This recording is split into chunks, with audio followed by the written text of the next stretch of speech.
K Nayanar എന്ന പേര് എല്ലായ്പ്പോഴും ഓർക്കുമ്പോൾ അതിനൊപ്പം തന്നെ പ്രിയപ്പെട്ട ശാരദ ടീച്ചറിന്റെ പേരും ഓർക്കാറുണ്ട്. കണ്ണൂർ കല്യാശ്ശേരിയിലെ ശാരദാസിൽ നിറയെ സഖാവിന്റെ ഓർമ്മകളാണ്. കെ നായനാരുടെ നിറമുള്ള ഓർമ്മകൾക്കൊപ്പം ശാരദാസിലുണ്ട് പ്രിയപത്നി ശാരദ ടീച്ചർ. നായനാരുടെ ഓർമ്മകൾക്ക് 2 പതിറ്റാണ്ട് തികയുമ്പോൾ സഖാവിനൊപ്പമുള്ള അനുഭവങ്ങൾ പങ്കുവയ്ക്കുകയാണ് ശാരദ ടീച്ചർ. ശാരദാസിൽ ആളൊഴിഞ്ഞ സമയമില്ല. എപ്പോഴും ഉണ്ടാകും സന്ദർശകർ. സഖാവിൻ്റെ ഓർമ്മകൾ ഹൃദയത്തിൽ സൂക്ഷിക്കുന്നവർ. അവരാണ് പല ദേശങ്ങളിൽ നിന്നും ശാരദാസ് എന്ന വീട് തേടിയെത്തുന്നത്. സഖാവിൻ്റെ ശാരദ ടീച്ചറെ കാണാനെത്തുന്നവർക്ക് കക്ഷി രാഷ്ട്രീയ വ്യത്യാസങ്ങളില്ല. ഇവിടെ ആൾക്കാർ വരുന്നത് സഖാവിനോടുള്ള സ്നേഹം കൊണ്ട് തന്നെ. സഖാവിൻ്റെ വീട് കാണാൻ, സഖാവിൻ്റെ കുടുംബത്തിനെ കാണാൻ. ഇവിടെയുള്ളവരെ ഞാൻ ആരോടും രാഷ്ട്രീയം ചോദിക്കാറില്ല.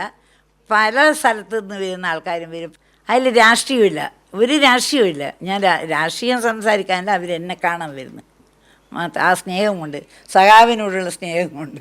ശാരദാസിൽ സഖാവിൻ്റെ ജീവൻ തുടിക്കുന്ന ഒരു പൂർണ്ണകായ ചിത്രമുണ്ട്. വീട് നിറയെ ഓർമ്മകളും. ശാരദാസിലെത്തുന്നവർക്ക് സഖാവ് അവിടെ ഉണ്ടെന്ന തോന്നലാണ് ഉണ്ടാവുക. പാർട്ടിയും ജനങ്ങളുമായിരുന്നു കെ നായനാരുടെ കുടുംബം. കല്യാണ സമയത്ത് തന്നെ നായനാർ ശാരദ ടീച്ചറോട് പറഞ്ഞിരുന്നു രാഷ്ട്രീയക്കാരൻ്റെ ഭാര്യയായുള്ള ജീവിതം എങ്ങനെയായിരിക്കുമെന്ന്. ആദ്യം തന്നെ സഖാവ് ഒരു കാര്യം എന്നോട് പറഞ്ഞതാണ്, ശാരദ, നീ ഒരു രാഷ്ട്രീയക്കാരനെയാണ് കല്യാണം കഴിക്കുന്നത്, നീ വിചാരിച്ച സംഗതികളും എല്ലാം ഒന്നും നടന്നൊന്നും വരില്ല. അപ്പം ഞാൻ അതിന് ഉത്തരം പറഞ്ഞു, ഞാനൊരു രാഷ്ട്രീയ കുടുംബത്തിൽ ജനിച്ച ആളാണ്. എനിക്കും ഒരു രാഷ്ട്രീയക്കാരൻ്റെ എല്ലാ ഒട്ട് മുക്കാൽ വിവരങ്ങളും എനിക്കും അറിയാമല്ലോ. അതുകൊണ്ട് യാതൊരു വിഷമവുമില്ല.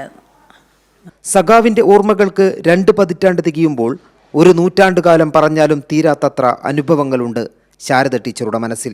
ശാരദാസ് തേടിയെത്തുന്നവരോട് പറയാനുള്ള നിറമുള്ള ഓർമ്മകൾ. കൈരളി ന്യൂസ്, കണ്ണൂർ.